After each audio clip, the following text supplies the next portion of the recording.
Good morning, everyone. Sorry for starting a little bit late. My name is Jen Walling, and I'm the Executive Director of the Illinois Environmental Council. We are proud to be the state partner of the League of Conservation Voters. Many of their staff are here today. That partnership has been transformational, much like the partnerships we're going to talk about today. I'm thrilled to welcome you here to showcase Illinois' clean energy progress. All eyes are on Chicago and Illinois as for the Democratic Convention this week, and I'm proud to say that they should be. Thanks to the leadership of the Biden-Harris administration, Governor Pritzker and his administration, Mayor Brandon Johnson and his administration, and the countless advocates, many of whom are in the room today, Illinois is a blueprint for clean energy progress and environmental protection nationwide. Illinois passed the Climate and Equitable Jobs Act in 2021 and showed the country that jobs, justice, and climate are inextricably linked, and policy solutions must be linked as well. The Biden-Harris administration's Inflation Reduction Act, which is the largest national investment in clean energy in United States history, also incorporates that vision to ensure a clean energy future lifts up workers and centers communities most in need of jobs, clean air, and affordable energy. CEJA and the IRA are powerful together. Illinois is uniquely and competitively positioned to leverage federal climate investments, and we've been able to make historic strides towards our clean energy future more quickly, equitably, and strategically than other states. Today, you'll hear stories that highlight some of the many ways in which Illinois has become a blueprint for equitable, scalable climate action nationwide. These stories serve as yet another reminder that action on every level of government and that actions both big and small are crucial. From the compostable cups at the convention center to the historic strides that we've made towards clean energy goals, Illinois is leading the way. First up, I'm excited to introduce our clean energy Congressman Sean Casten. Thank you, Jen. Thank you so much for coming here. I'm really just so proud that Illinois is the host for this, because Illinois in many ways is a microcosm of the transition of the country. 15 years ago, Illinois was known as a coal state. That was where our power came from. We are now a state that depends on nuclear, on wind, yes, some gas, but we're moving through. Illinois is decarbonizing, and we're doing it because we're smart. We're doing it because we put science first. We're also doing it because we are greedy. It is really nice to not have to pay a lot of money for energy. You could, even the most far right, even Kevin McCarthy, I think at some level understands this. And I want to just share just a personal story, hyper-local, hyper-personal. My parents are currently building a net zero home. They're building it about 30 miles from here. Geothermal ground source heat pumps, lots and lots of insulation, solar roof panels. And when they are all done with that, they will consume net zero energy, which means they will pay no money for energy. Ask any American out there, would you like to be able to drive to work, get home, have a warm home, and pop a cold beer out of the fridge and turn on the television and never pay an energy bill? Yeah, you would, right? It's fantastic. There's a reason why we called it the Inflation Reduction Act, because you leave more money in people's pockets when you do that. And what's happened in Illinois with CEJA, with the incentives, are to go out and make sure that those technologies are available to everybody. Because once you own that technology, your bills go down. But do you have the free cash in your pocket to put it in? So the incentives that have come in for electric vehicle chargers, for electric vehicle hookups in your home to buy the electric vehicle, for the ground source heat pumps, for the solar panels, for the public housing to make sure that we get money in to provide better insulation for homes, all that's there. And then federally, we've doubled down on that. I'm very proud of the fact that the incentives we put in federally stack. So if you're getting an incentive in Illinois, you can get an added incentive from the federal government. I'm very proud that we made them refundable. So even if you're not a taxpayer, you can still monetize those tax benefits. That was intentional. But then the big thing that we still have to work on, well, that was part of the IRA, but we're working through, is to make sure that we don't leave those historic communities behind. Because the other place where Illinois, I think, really is a microcosm of the country is you all are in Chicago. Chicago benefits from access to cheap energy because we turn energy into goods and services and we want it to be cheap. Downstate Illinois, there's communities that have historically depended on coal production that benefit from expensive energy because they want to sell that energy at the highest prices possible. We are in the midst, I would submit to you, of the greatest wealth transfer in history. It is a wealth transfer from energy producers to energy consumers. Electorally, 100% of Americans are energy consumers. We win that every time. But we do have to make sure that we don't leave those communities behind, and so we're trying to make sure that we're intentional about steering those dollars and resources to make sure that as we create this massive pile of money, everybody gets a slice. And we have started that work with the IRA, the single biggest climate bill ever made by any government anywhere. We've planted some amazing seeds, and we are going to continue to plant them and harvest them with the Harris-Walz administration going forward. Everybody said don't go backwards, embrace science, embrace dealing with climate change, embrace greed, and we all win. So thank you. And now we're just, am I handing it over? Yep. I'm handing it back to Jen Walling. Great, thank you so much. I'm excited to introduce another climate policy leader, the Honorable Ali Zaidi, who's here today in his personal capacity to talk about what climate policies look like, the IRA mean for future generations. So. I've got my personal capacity kicks on. Really grateful to be here and to be able to celebrate the partnerships that are helping the United States really meet the moment in so many different ways. And Representative Caston, I think, is the perfect example of the kind of person you want on your team, someone who passes the ball, who scores points, and who sketches up the plays during the timeouts. He's been a thought partner as a wonk in this space, a leader as an implementer, both in industry and in Congress, and he's just an absolute pro. So grateful to have him as a friend, and you guys should be grateful to have him as a member of Congress. Look, there's a lot of conversations going on in Chicago this week, and some of them are about climate, but a lot of them are about something else. And I want to sort of run through why I think this is a conversation that cascades through all of them.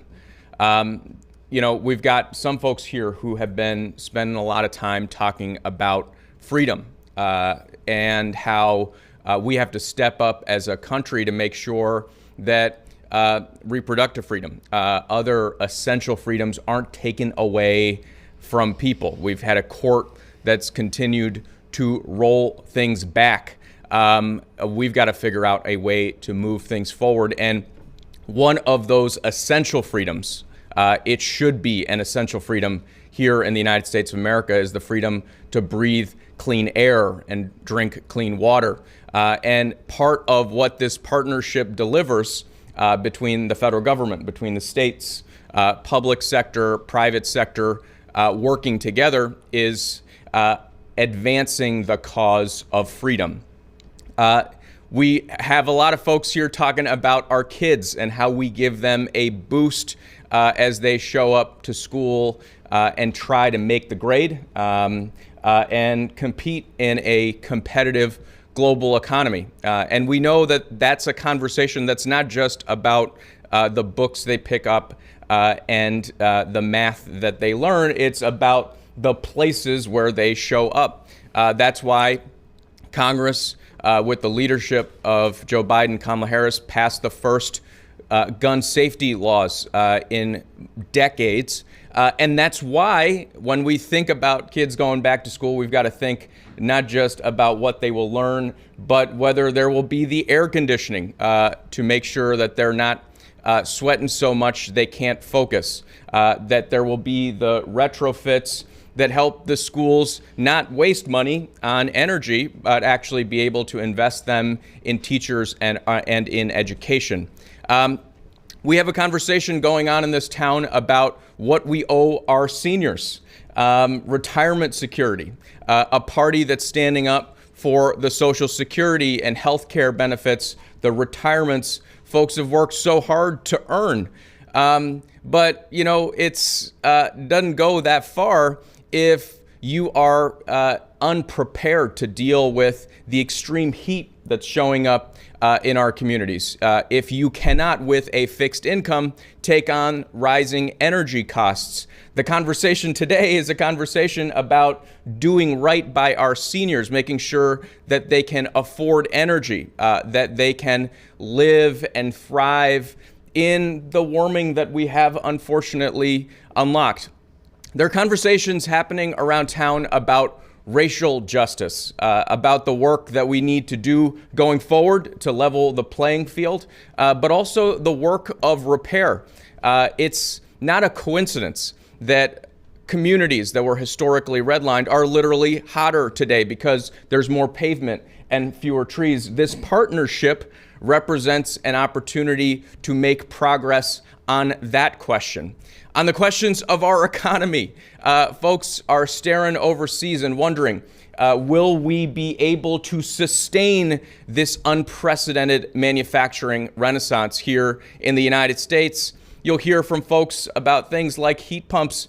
Thanks to what Congress passed and what Joe Biden, Kamala Harris have already implemented, we are now on a trajectory to be able to manufacture 1 million heat pumps a year here in the United States of America. This is a conversation about our economic competitiveness. So this partnership, these partnerships are essential. They're essential in the task of living up to our commitment to our seniors, passing along not just a healthy planet, but a safe community for our kids to grow up in. It's a conversation that's an essential one to be had if we're talking about advancing our freedoms, our justice in our communities. This is, as I think Representative Caston said, this is the playbook for how we win the future.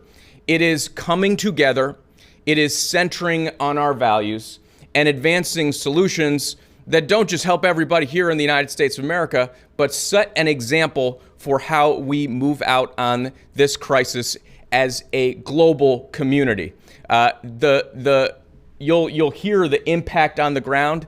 This stuff may sound like it's one home here, one home there. This is a game changer, and there's real momentum here. It's not one here and one there. The Inflation Reduction Act, already in the first year, 3.4 million Americans having drawn down the Biden-Harris tax credits to make the retrofits in their homes. They're going to save money. They're going to live more comfortably. They are going to contribute to the essential task of cleaner air and cleaner water and a fairer society. I'm so grateful, so enthusiastic about this partnership, the progress we've made, and we're not just not going back. Hell, we got to move forward faster and faster and faster, and the way we do that is together. Thank you so much. Thank you. Next, I want to introduce Angela Tovar. I have Chief Sustainability Officer down, but now you're also the Department of Environment, which we haven't had a department for those coming nationally. We haven't had a Department of Environment in Chicago in over 12 years. And so we are also very excited for Angela's leadership on that and the way it's making changes. So I'll introduce Angela. Yeah, thank you so much, Jen. Thank you, everybody. Yeah, let's give it up one more time for the Department of Environment, huh? Like Jen said, this is, we're making big moves here in the city of Chicago, and it's thanks largely to the advocacy of people in this room. So don't want to forget to acknowledge the people that made that possible. And we're so thrilled to be here. We're thrilled to see Chicago on the national stage. I know I join many of you as being hype people for the city of Chicago, so it's nice to see people finally focusing on us. I want to make sure that we talk about and really demonstrate what equitable, collaborative climate action looks like in the city of Chicago, because that's what we are witnessing here today. So it's a true honor to be here today with my partners, Rep. Sean Caston, with Ali Zaidi, with Don Albert of Block Power, and with the lovely folks from Elevate, as well as our neighbor from North Lawndale, Miss McGee, to talk about that coordination and the importance of partnership in this work. As we face these escalating challenges of the climate crisis, cities like Chicago, we're on the front lines, and we are leading the way.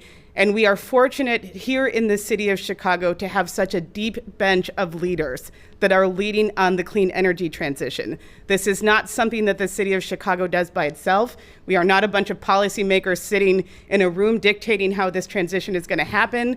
It really requires partnership and leadership with people across communities, and we have that leadership here in the city of Chicago. Our leaders on the front lines of the climate crisis, our leaders on the front lines of the environmental justice crisis have a crystal clear vision of what the clean energy transition is going to look like, and it is our duty to really uplift that vision. And we can do that here in the state of Illinois, and that is partnership, that is possible because of alignment. We have the benefit of being in a city, in a state, and in a country where all levels of government are aligned on the importance of the clean energy transition. That is not happening everywhere, folks. We know that that alignment is very unique and very special, and it is up to us to take advantage of that here. We know here in Illinois that CEJA is more than just a climate law. It's a blueprint to transitioning our state to 100% clean energy by 2050, and more importantly, while prioritizing economic opportunities for communities that have been historically left behind. For Chicago, that's not just a reduction in greenhouse gas emissions, that's a pathway to good paying jobs in the clean energy sector. We are, through CEJA, investing in things like workforce training hubs, pre-apprenticeship programs, and programs for returning residents. And that's not happening just in Chicago, that's happening all across the state. And we know that progress doesn't end at the state level.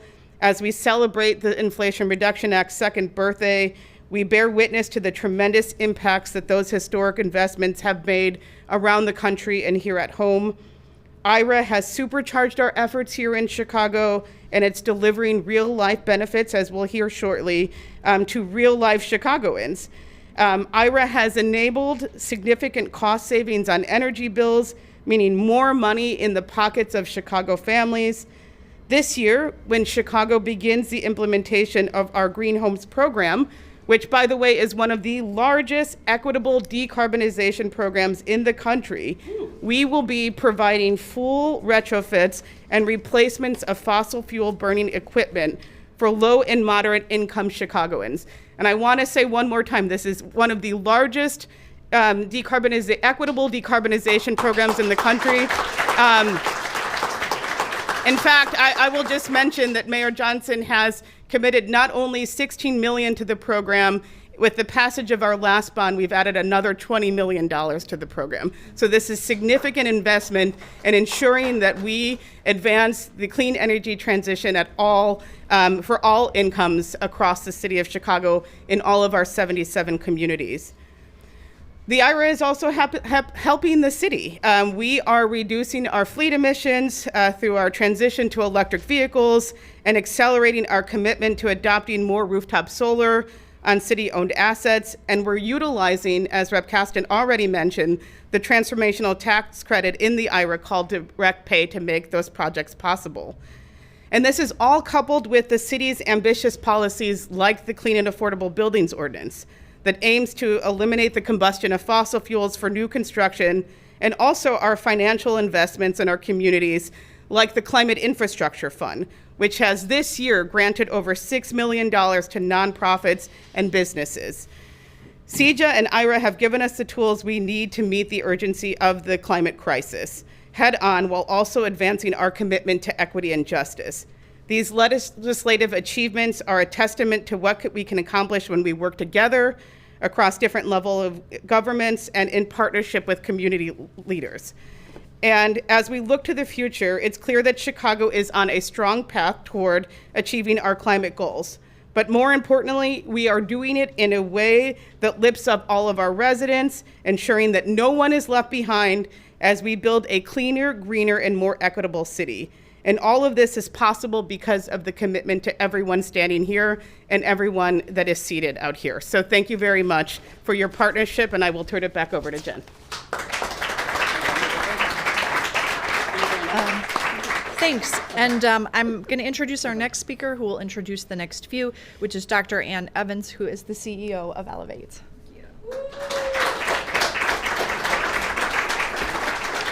Good morning. I am so excited to be here with all of you. Welcome to our house. We are so excited to host this partnership. I am completely on board with we have to work together to get there further and faster. At Elevate, we're a nonprofit that works to create a world where everyone has healthy, safe, affordable access to heating, cooling, power, and water in their homes, no matter who they are or where they live. Sadly, we know that is not the case. Nationally, 30 million households struggle with decisions about are they going to cool their home during these extreme heat events. And as I look forward to the weekend, I see we're going to be in the mid-90s again. That cooling is a necessity, and that we have. It doesn't have to be that way. We have the solutions, right? We know the technologies, and this is the exciting part of the agenda, where you get to hear from us about heat pumps that not only provide affordable, healthy, safe heat, they provide affordable, healthy cooling for the first time. Most Chicagoans do not have central cooling in their homes, and particularly in BIPOC communities. 3/4 of folks do not have central cooling in their homes.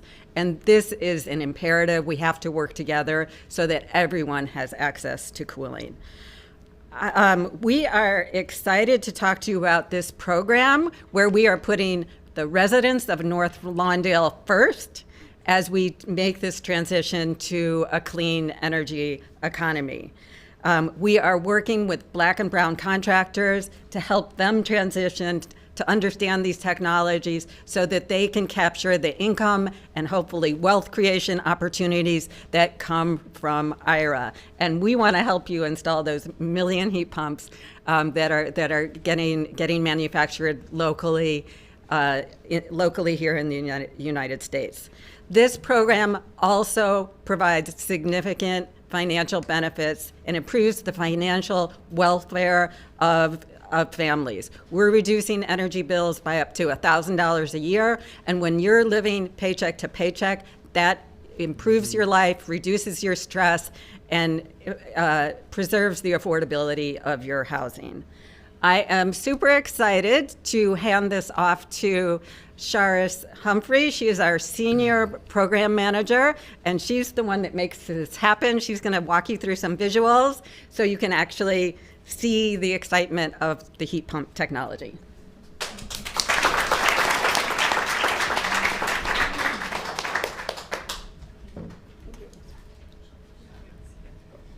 Good morning, good morning.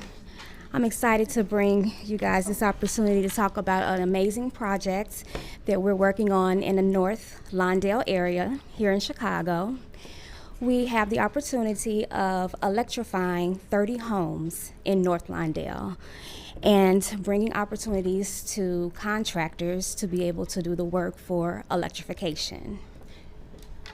So I would like to start off by saying that it has been identified that a lot of the housing stocks are older homes, and in those, when you have older homes, they're just not energy efficient, right? So with that being said, the median burden of energy in low-income households is about 4 times higher than it is in non-low-income households. Out of that 4 times higher, 45% of those homes that have the energy burden are African Americans over Hispanic and white households. So we know that by bringing this opportunity to North Lawndale, that we have an opportunity to save about 34,000 metric tons of annual carbon, and as well as 3.5 million we can save on utility costs.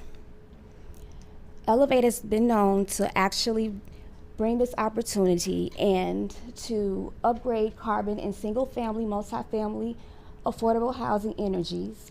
We've done it before with other projects, and we can reduce carbon emissions, lower utility costs, and make homes safer and more comfortable to live in. We have 4 approaches of how we go about doing energy efficiency. The first one is with weatherization, and where we are now with electrification, as well as renewable energy such as solar, and we also manage electric loads. So we believe affordable housing should be high quality and low carbon, and we need to move quickly to combat the climate crisis. We put our participants first, as well as we like to do that by pairing weatherization, energy efficiency, renewables.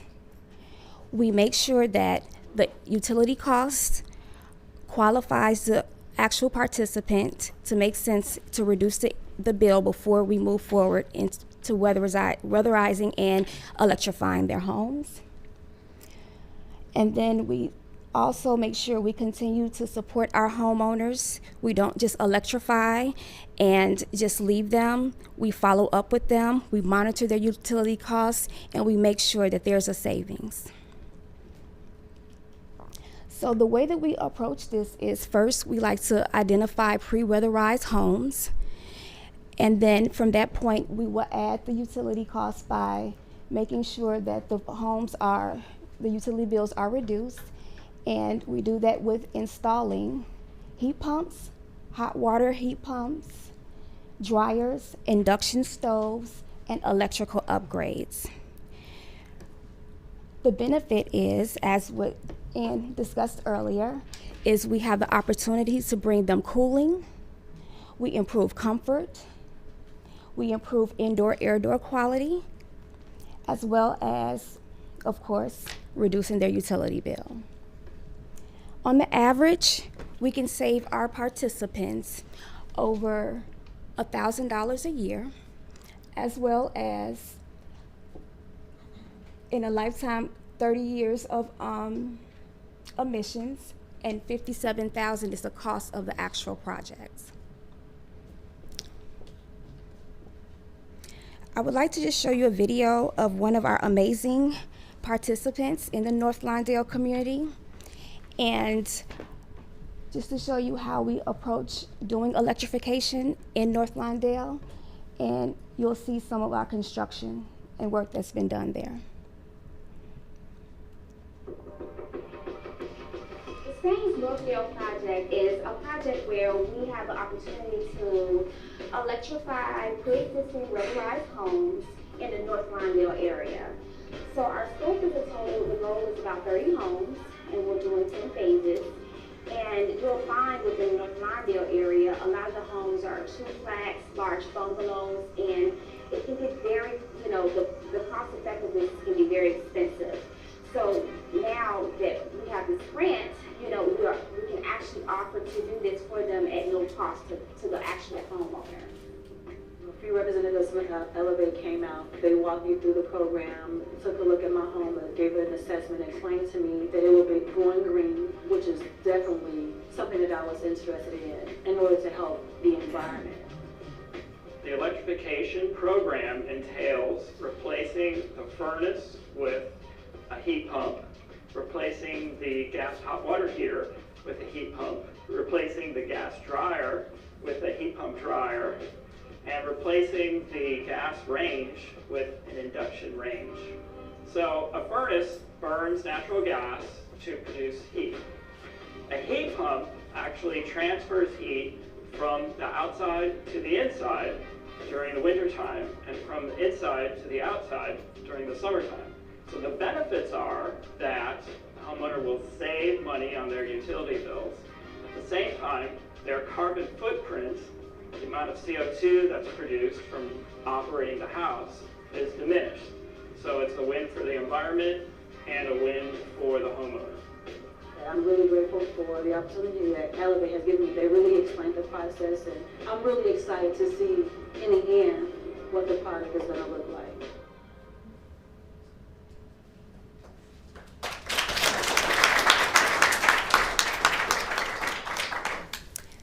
So next I would like to introduce Miss Tequila McGee, who gave us an opportunity to actually electrify her home, and she's one of the members in the North Lawndale community.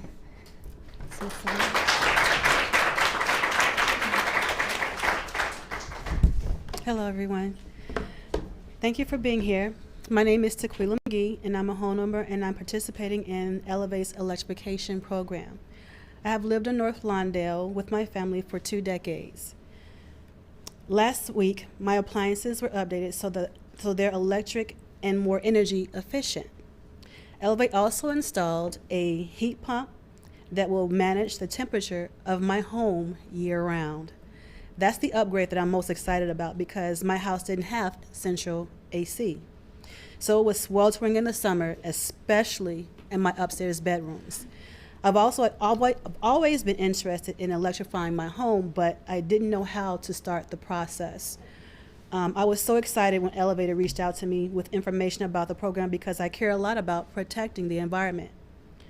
Even before I learned about electrifying my home, I tried my best to recycle and limit the amount of time I spend driving my car.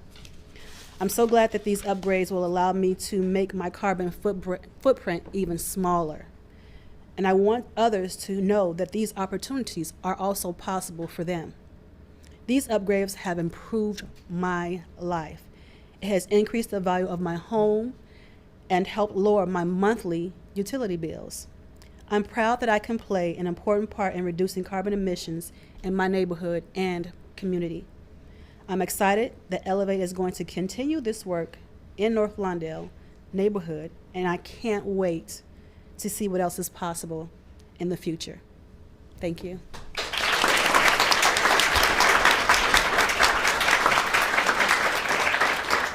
Great. And we'll have our final speaker, who is Denel Baird from Black Power. He's going to talk about his amazing work and project in the same area. Oh, awesome. Thanks, everybody. So I'm Denel. I'm the CEO of a clean energy startup called Black Power that's really focused on using the Inflation Reduction Act to really help develop a national green buildings and healthy buildings industry. And we are really inspired by the work of Elevate. We're inspired by the city of Chicago, even though I'm a New Yorker. In some ways, we're really following you guys' lead here in many, many ways. And I'm inspired by the work of Ruth Ann Norton, who's around here. Maybe she's popped out to do some business. Oh, there she is. Who leads the Green and Healthy Home Initiative out of Baltimore. And one of the things I like to extemporaneously talk about off my notes as I was, I'm going to move away from my teleprompter, which is dangerous. But as I was walking in this morning, I saw an article where Ann was talking about lead in homes in Chicago. And it's from 2005. And obviously Ruth Ann and Ann have been working on this issue for many decades and are leading the field. But it reminded me of a class I took in college back in North Carolina. My professor was Mary Lynn Miranda, who's now the chancellor of the University of Chicago at Illinois. And she may come by if she gets out of this meeting. But she taught me about lead poisoning in homes in Durham, North Carolina, which of course is a problem all over the country, particularly in the northern, midwestern half of the country, when the homes were built and we spread and smeared lead paint everywhere. And the huge neurological damage to the children that has, that we continue to learn more and more about. And the link to crime rates that researchers have found is correlated between our buildings and lead in our buildings and kids growing up in these homes. Now, that message back in 2005 was controversial, and some researchers believed and some didn't. But now, coming out of the pandemic and the COVID crisis, all of us know the impact on health and our families of if you're in the right building and you have filtration and you don't, or your ventilation system is working or it's not. We're all more receptive as a country, I think, to hearing and learning about the dramatic impact that buildings have on our health. And it's not just lead, there's mold, there's asbestos, and there's new studies that have come out over the last 6 months that talk about I'm going to talk about this. I don't know if the rest of you guys can. But gas ovens produce methane. They produce nitrogen dioxide, which causes 15% of chronic childhood asthma across America. They produce benzene, which is a carcinogen. And so gas appliances that we heat our hot water with, that we use to cook with, that we use, the gas furnaces that the contractor mentioned in the video, is producing toxic chemicals that if the Environmental Protection Agency came into most of our homes and measured the amount of benzene that was being produced by our gas oven, it would be illegal. So if your gas oven was located in your backyard, it would be regulated by the EPA and it would be illegal. That's how dangerous it is. And so more and more research is going to come out about gas and its impact on our family's health as more and more research comes out about lead and its impact on our kids' health and on crime rates and economic development, which I think is really important. I grew up in a really poor neighborhood in Brooklyn and Bed-Stuy, really, really high crime. It's a different community now. We didn't have a functioning heating system in our home, so we heated our apartment building. Everyone in our building and all of our neighbors would open up a window and heat our home with a gas oven, which is unhealthy for 1,000 reasons. And so part of what I want to talk about is the health impact and the economic impact of solving this problem with the programs that the city of Chicago and the federal government are leading on here. Does that make sense? So there's an energy bill savings piece that we've talked about in North Lawndale, but North Lawndale has lead and mold and asbestos and benzene and methane and nitrogen dioxide in all of its buildings. And while heat pumps as a piece of hardware are a silver bullet for reducing emissions by up to 70% on a building basis and reducing energy costs and energy usage in each and every building, heat pumps are complicated. They're hard to install, they're hard to engineer, they can be difficult to maintain, particularly in older and low-income buildings. There's a lot of work, and Elevate's one of the best organizations in the country at doing the engineering work and the design to make sure when we put these fancy new all-electric systems in an old building that was built 100 years ago in North Lawndale, right? It's like you have a 1955 Ford Mustang or something, then you decide you're going to rip out the fossil fuel engine and put in an all-electric engine. Well, you're going to have to do some redesign and some re-engineering to make sure that the shit works, right? That it works properly. And so that's what we're doing in these buildings. So there's a huge impact, but it takes a lot of work. And it actually requires a brand new workforce that needs to be specifically trained and prepared on how to implement these projects successfully in older, complicated buildings that have lead, mold, asbestos, methane, benzene, and have leaky walls and windows and roofs, right? That may need to be upgraded, along with the electrical wiring that may need to be upgraded in order to support the new heat pumps. And so Chicago is also leading, and Elevate is also leading, and Ruth Ann at Green and Healthy Homes is also leading in using IRA dollars to train up a new generation of workers to implement this work across the country. It turns out that, like Europe, we have a massive generational shortage of skilled technicians and installers and workers. I'm an old millennial. We didn't grow up wanting to run our Uncle Joe's plumbing company or HVAC restoration company. We're on YouTube. I guess the kids now are on TikTok. We want to be influencers, not like plumbers and electricians. And so we have this massive generational shortage of skilled tradespeople. However, in the IRA, there's provisions that make sure that we are preparing and investing in training up a new generation of workers to do this work. In New York City, our crime rate spiked during the pandemic. The mayor decided that not only was he going to invest in expanding the NYPD to reduce crime, but that he was going to target folks that the city thought were likely to be involved in future incidents of gun violence, primarily because they witnessed an incident of gun violence. And anytime you witness an incident of gun violence, you're traumatized, you're likely to go out and buy a gun, you're now a gun owner, you're more likely to be involved in a future incident of gun violence. So there's a list of witnesses of gun violence that the district attorney and the NYPD had in New York. And the White House had invested some COVID recovery dollars and allowed us in New York City to use some of that money to create a workforce development program focused on reducing the crime rate in New York City. So we hired and trained at $20 an hour, $40 an hour, 4,000 gang members, ex-offenders, homeless individuals. Some of them were veterans returning from Iraq and Afghanistan who had served and were struggling with PTSD and falling through the cracks. We supplemented them with social services to get them stabilized psychologically, but we paid them while we trained them in how to install these super important, super complicated heat pump projects that we're talking about today in low-income buildings in New York City.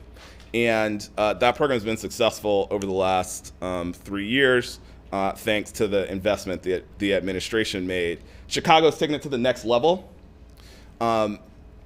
Angela, Director Tovar, talked about the great and the massive investments that they're making in their green buildings program.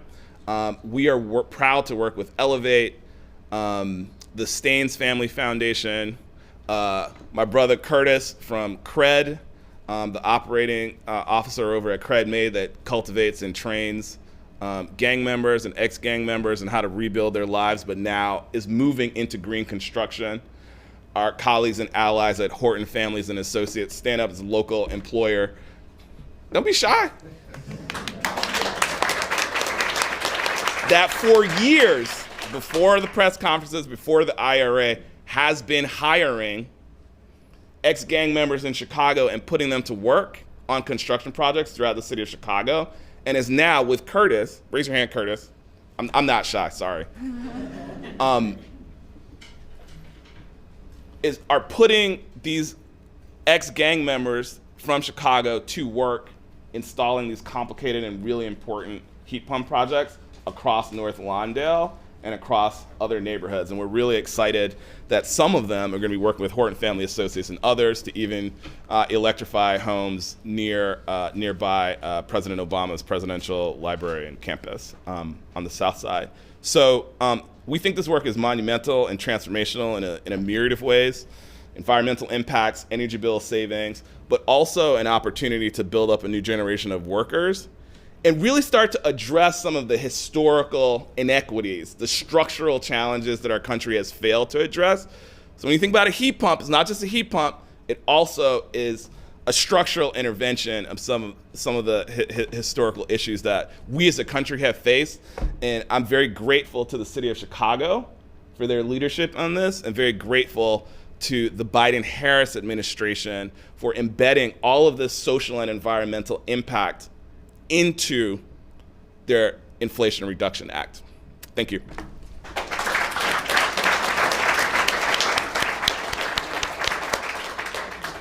Wow, these were some really great remarks, and we're happy now to take any questions. I do want to thank Michelle, our ASL interpreter, as well as the comms teams from the organizations who put this event together. But we are happy now to take any questions, and folks will be available to the media afterward as well. Go ahead. Hi, my name is Siri Chillicor. I'm with Mother Jones, and I wanted to ask a question about the IRA. So there's a recent kind of Guardian analysis that says that most of those 3.5 million tax filers belong to more well-off homes, and most of those filers are making over $100,000. And I wanted to ask, what's the way forward to try to address some of those inequities? The legislation is structured where the tax credits kick in almost right away, and that's what the Treasury Department worked really hard to do. But it comes with really, I think, path-breaking delivery mechanisms. So you've got the home retrofit rebate program, which is now up and running in several states. Wisconsin recently launched it. And that program is specifically focused on low and moderate income. In fact, for certain families, depending on income, they might be able to qualify for the entire cost of the heat pump and appliance upgrades to be implemented through the rebate program. I think the other very powerful implementation mechanism is the Greenhouse Gas Reduction Fund. Just last week, the EPA announced that they had finished getting the dollars out to the winners of the Greenhouse Gas Reduction Fund. That's $27 billion that is set to mobilize $150 billion in leverage.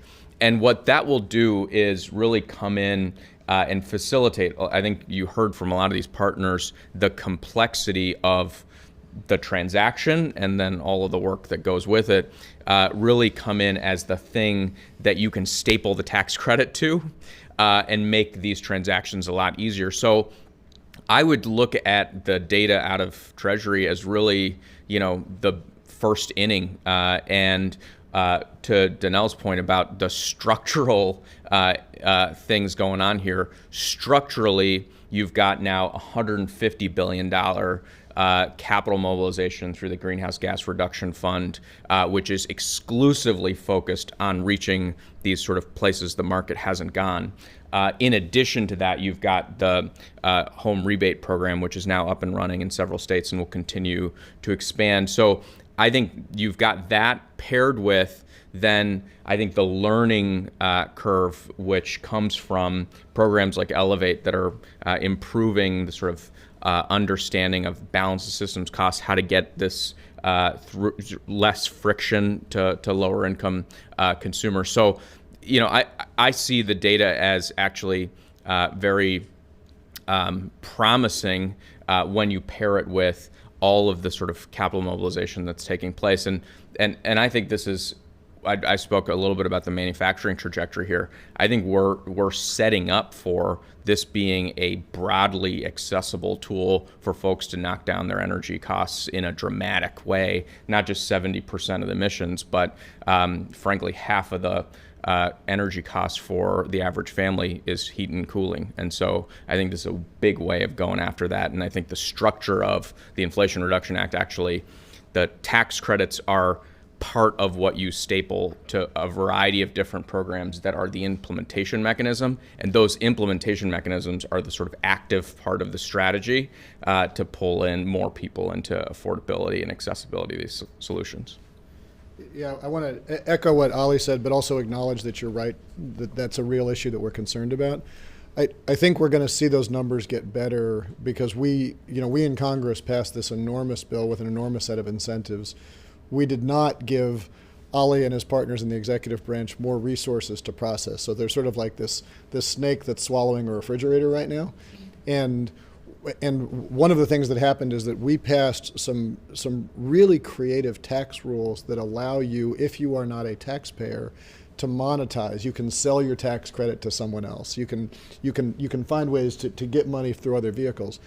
Well, it took a while for Treasury to get that guidance out because they had to write the rules of how to do that. So that guidance has come more recently, and now it's our job as regulators, as local officials, as community activists, to make sure that we educate people to understand those tools. I do want to say though that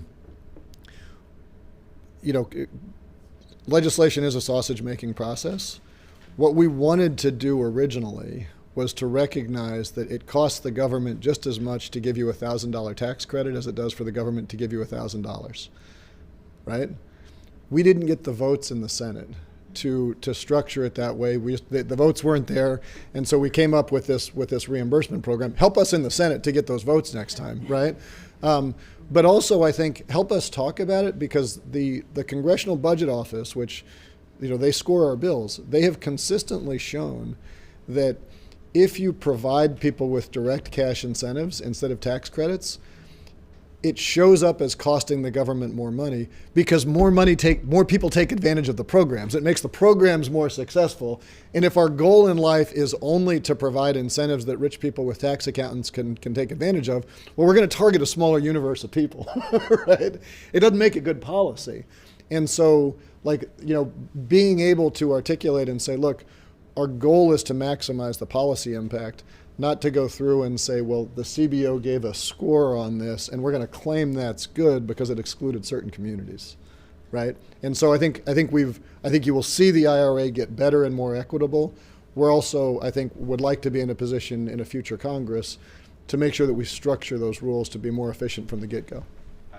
I want to flag in on this quickly as the private sector guy up here. Mike, Can I- Thank you. I just want to flag it on the private sector guy. What's the scope of the problem that we're talking about that the administration and the House and the Senate decided to solve, right? There's 125 million buildings in America.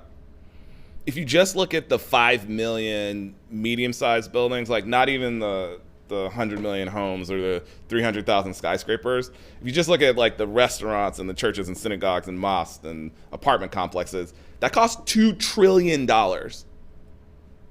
to electrify and green those buildings, right? The cost of labor and equipment. When you're looking at the broader, all the real estate in the United States, it's over $5 trillion. Like there is no legislative package that we're not going to invest. I wish we would, but we're never going to have the votes for that, right? And it is a requirement that the private sector layer in and partner with the public sector just in order to get to the quantum of dollars that we need to confront the climate crisis soon. So we could wait until we have an ecological collapse and our Senate is ready to pass a $5 trillion piece of legislation, but Senator Sanders did propose a $6 trillion piece of legislation, right? 24 months ago. And unfortunately, we just were not able to get that through, even though that is what is needed. And so where we landed is this kind of hybrid intermediate approach where the administration has looked at the size and scope and scale of this multi-trillion-dollar problem and tried to come up with almost like a layer cake of tax credits and grants and subsidies. And then these green banks that Ali talked about, I'm on the board of directors for one of the green banks that we just got $5 billion allocated to us, which it's a lot more money than it sounds like, and it's a lot of money. And so, but the question is, how do you then invest that money at 2%?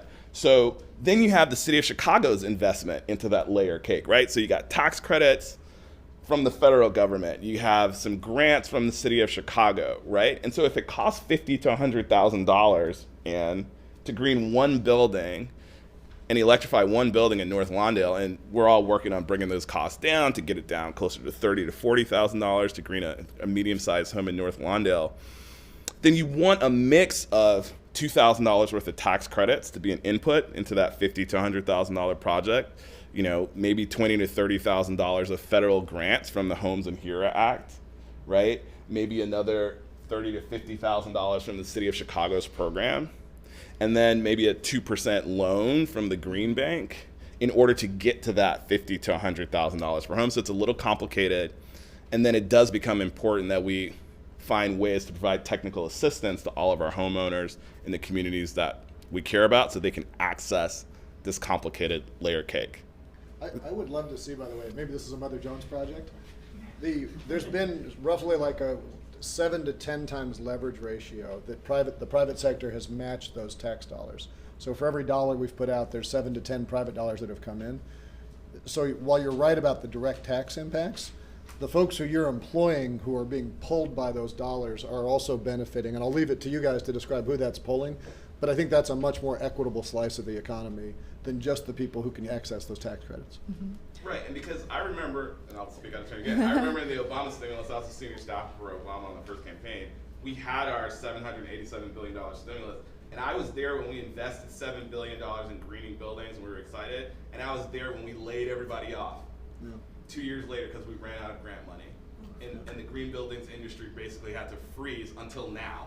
And so I think that our leaders in DC and President Biden, who is the leader of the middle class task force that made that investment during the Obama-Biden administration, learned how to structure this in a way that could last so that no matter what happens in November, even though we're going to win, that we have the tools and the resources that we need to have a 10-year approach to the climate crisis, encouraging and incentivizing the trillions of dollars from Wall Street and Silicon Valley, where whatever we think about them, we're going to need some of that capital to come into our buildings in North Lawndale in order to make this work at scale, so that we create more and more jobs instead of having to lay people off. And I think that's the direct truth.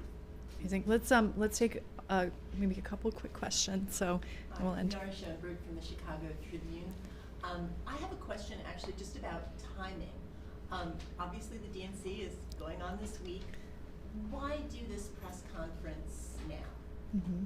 Well, And I think that one is for me. I think this is an important opportunity to talk about partnership, talk about unity, talk about the ways that our local government, our state government, and the federal government need to work together. This has been an enormously successful program, and it needs to be successful going forward. So this is an opportunity to talk about partnership and partnerships of different levels of government. While we're showcasing Chicago, we want you to know how the Inflation Reduction Act and the Climate and Equitable Jobs Act have impacted the city, have impacted the people who live here, and made our city better and greener.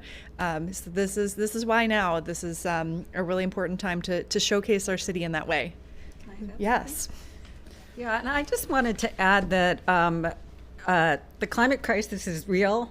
We're all experiencing extreme weather events more frequently. We know the climate crisis is real and it's coming for all of us. We also know that we have the technologies today that can dramatically reduce emissions by 70-80%. We've seen them deployed in her home. Let's just ramp this up. It's all about deployment right now, and I think that message is really critical as well. So this is a great opportunity with everyone in town to amplify the message and get it out. To showcase it, and we need this work to continue. And I think we have paths in front of us where the work continues, and paths in front of us where the work completely ends. Especially at the federal level. I think at the city and state, we're confident in our leadership. We don't have that vital election November, so we have two pathways in front of us, and we want this to continue forward. So any other questions? Otherwise, we'll be available for any media. Again, I want to thank all of the speakers and the staff. This was really incredible, so thank you so much.